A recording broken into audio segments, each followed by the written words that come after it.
mga moms, mga paps, it's me again, Downshift Kaycee. Andito kami ngayon sa Blue yun. Kasi tinatry namin sana na kahit pa paano is makita si Mayon bago buwi kami ng Cavite. Kaso lang shy type pa rin siya. Pero okay na to. Kesa nung kahapon, yung mga nakaraang araw, masyadong maulan. Kaya sa pag-uwi namin, sana hindi ganun kaulan para di din kayo mahirapan sa biyahe. Kaya ngayon guys, pauwi na kami. Ayan, tama si Vinci sa likod. Maybe estimated na biyahe namin, if dire-diretso lang kami, baka mga 12 or less 12 hours, ganyan. Kasi nung papunta pa lang kami dito, 17 hours na inabot. So ngayon, since medyo na-less na yung baggage ko, iniwan ko na si Princess doon. Wala na din helmet, yung Lalamu box, nakatupi na. Ayan, dire-diretso ng biyahe ito. Nakatulog din ng sapat na oras, pero di pa nakabawi sa sakit ng katawan. Kulang na kami sa practice. Kailangan na marami-raming long ride na naman to para masanay na sa sakit ng katawan na mga experience. Kaya ito, biyahe na kami guys. And baka magtaka kayo, may mga madadaanan kami na hindi familiar kasi sa ibang route kami dadaan. Titingnan namin kung goods na ba siyang daanan sa mga papunta and palabas ng Bicol. So ayun, enjoy na lang sa ride!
Dito na kami sa alternate route, pero hindi ko alam if totally goods na yung daan dito kasi last time na dumaan ako dito is may mga under construction pa. Kaya ngayon titingnan natin kung kumusta or kung pwede na ba siyang daanan talaga. Somewhere in Nabuato kalimutan ko yung lugar, pero kung galing ka ng Albay before siya magsentro ng Nabua ngayon. Pero much better kung gusto nyo din dumaan dito, i-Waze nyo or Google Map, doon kayo dadaan nito.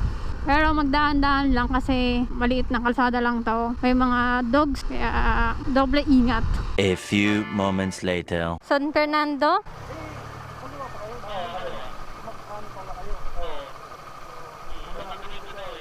Kaliwa na kayo, Kap. Malayo pa yun. Apa. Sige pa. Sige pa. Panyag! Kaya nakilala ko kayo eh. Pinapadahan ng mapa eh. Ay, pwede rin dyan kaso rock road dyan. Ano na to? Simentado na to. Okay na. Okay pa.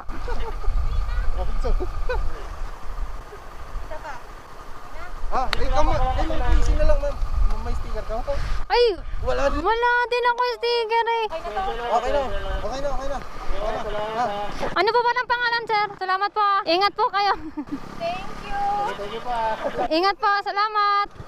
Bye po. Thank you, sir.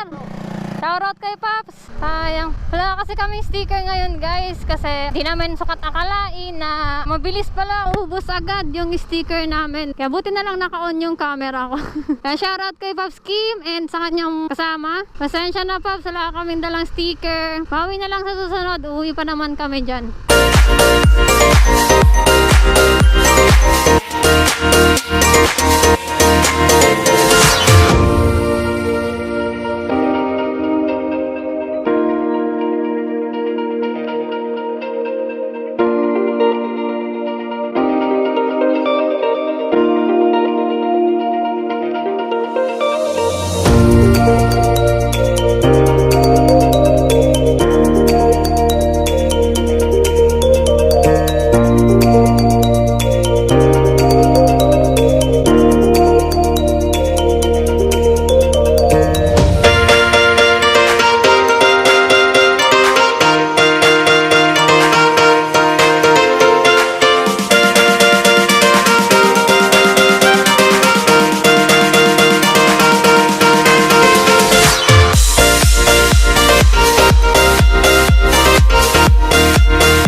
dito na kami sa Pamplona. Nakalabas na kami sa kamundukan ng Kamsur or ng Bula. Tapos nalabak. Ito, nabot kami ng ulan. Pero okay lang, nandito kami abutan ng ulan maglang sa lugar na yon. Kasi kung nakita nyo yung daanan, although okay naman, sementado naman, kaso walang masisilungan. So dito sa lugar na to, kung abutan mo ng ulan, may mga gas station na pwedeng sumilok. And advice ko lang guys, kung dadaan kayo doon, before kayo pumasok sa area na yon, magpagas na kayo, magpa full tank na kayo. Kasi magpasok ng Nabwa, ang last na madadaanan yung may gas station, siguro dun sa San Antonio or Santiago Old ata yun.